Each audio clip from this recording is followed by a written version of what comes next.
Преди да станем възрастни, не знаехме колко струва един основен ремонт. В първите 2 видеа за ремонта разказахме за какво похарчихме 30 000 лева и можеш да ги изгледаш, ако си ги пропуснал.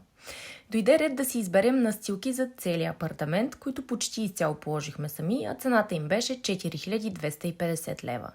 Извикахме майстор, който да ни изолира, измаже и боядиса терасите, за което с материалите платихме около 4300 лева. Следващо беше банята, като в сметките влизат само плочки, сифони, вентилатора и труда, без батерии, тоалетни, шкафчета и така нататък. Цената е 9200 лева. За входна и интериорни врати, които все още не са монтирани, дадохме 7800 лева, а за контакти и ключове още 500. Сумарно тези 5 стъпки ни струваха около 26 000 лева. В следващото видео ще говорим за кухня, мебели, декорации и много други. Последвайте ни!